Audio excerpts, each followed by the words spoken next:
Banner है। दादा लोकशाही को मानते थे, दादा लोकशाही को मानते थे और सबको साथ में लेके कौन सा भी डिसीजन लेना हो तो साथ में लेके डिसीजन लेते थे। इसके बारे में हमें कुछ मालूम नहीं, पार्टी के नेता वो डिसाइड कर लेंगे। इसके बारे में वो आपके साथ बातचीत पार्टी के राष्ट्रीय अध्यक्ष की सुनीता ताई बनी, ये आपको लगता है की एवढी घाई कशासाठी असा प्रश्न सातत्याने विचारला जातो? आपल्या सगळ्यांना माहिती आहे, महाराष्ट्रातला कार्यकर्ता आम्ही सगळेजण अजूनही आमचा विश्वास बसत नाही, दादा आपल्यामध्ये नाहीयेत आणि दादांशिवाय हा सगळा विचार करणं सुद्धा प्रचंड अवघड आहे, वेदनादायक आहे. पण शेवटी भावना महत्वाच्या आहेतच, पण त्याच्या पलीकडे जाऊन कर्तव्य सुद्धा फार महत्वाचे आहे. आणि दादा सातत्याने काम करत होते. शेवटचा श्वास सुद्धा हा जनतेसाठी घेतलेला आहे आणि ज्या जनतेची सेवा करण्यासाठी ते कामावर जात होते, सभेसाठी जात होते. एक क्षणही स्वतःसाठी कधी न दिलेलं हे नेतृत्व होतं.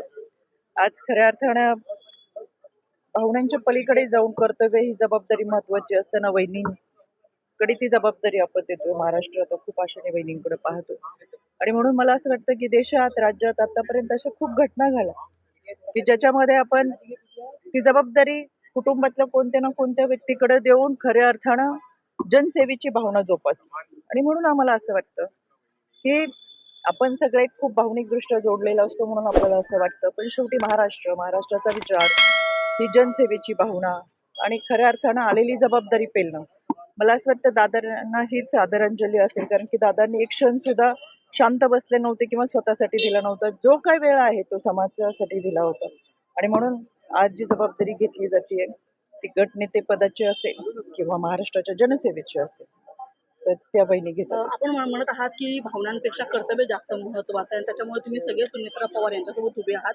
मात्र दुसरीकडे बारामतीमध्ये शरद पवार, सुप्रिया सुळे, रोहित पवार याच्यासह संपूर्ण पवार कुटुंब त्या ठिकाणी बारामतीमध्ये आहे.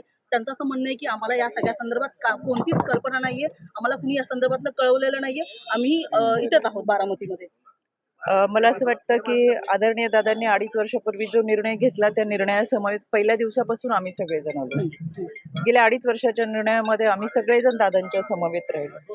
हा राष्ट्रवादी काँग्रेस पक्ष म्हणून आमच्या पक्षामध्ये जे निर्णय झालेले ते मांडले गेलेले आहेत. मग ते आदरणीय प्रफुल्लभाई असतील, आदरणीय तटकरे साहेब असतील, त्यांनीही मांडलेले. पण त्यांच्याबरोबर चर्चा झाली नाही झाली, मला असं वाटतं की काही गोष्टी आपल्याला समोर येतीलच, याच्याबाबत आम्हाला कोणती कल्पना नाही.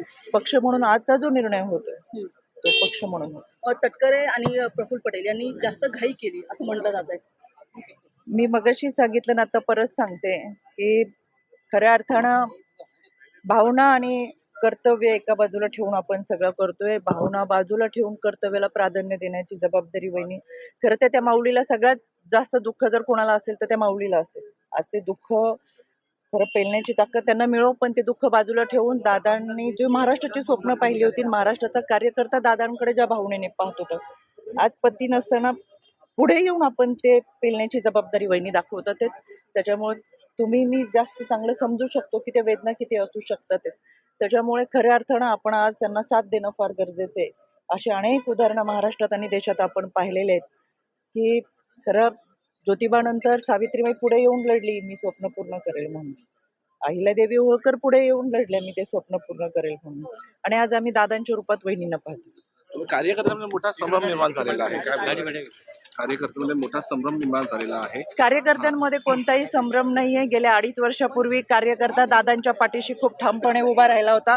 तो कार्यकर्ता आज सुद्धा वहिनींच्या रूपामध्ये आम्ही दादांना पाहतोय आणि दादांच्या कामाला पुढे घेऊन जाण्याचा हा वारसा चालवण्यासाठी आम्ही कटिबद्ध राहू. आणि म्हणून कार्यकर्ते ठामपणे हे या निर्णयासमवेत आहेत, वहिनींसोबत आहोत आणि जो शब्द, जो मूलमंत्र दादांनी आतापर्यंत जोपासला तो या माध्यमातून आम्ही जोपासण्याचा प्रयत्न तटकरे आणि प्रफुल्ल पटेलांनी ही सगळी उपमुख्यमंत्री पदाची शपथ घेण्याची घाई केली. अशा पद्धतीनं सगळं हे पसरवण्याचं षडयंत्र तर नाही आहे ना? कारण की मला वाटतं आदरणीय साहेब आणि प्रफुल्लभाई पटेल हे आपल्याला ह्याच्या सगळ्या प्रश्नांची उत्तरं देतील. पण असं मला मी तेच वारंवार सांगते की महाराष्ट्रात देशात अशी अनेक उदाहरणं घडली की त्याच्यानंतर अगदी काही ठिकाणी 24 तासात शपथविधी घरातल्या कुटुंबियांनी घेतलेले आहेत. कारण की ती एक कर्तव्य भावना असते, ती जनसेवा असते, ती समाजाची गरज असते आणि ते करणं गरजेचं असतं. त्याच्यामुळे या सगळ्या गोष्टी घडत असताना मला असं वाटतं की योग्य निर्णय, योग्य विचार करूनच घेतलेले आहे. शपथविधीच्या कार्यक्रमाला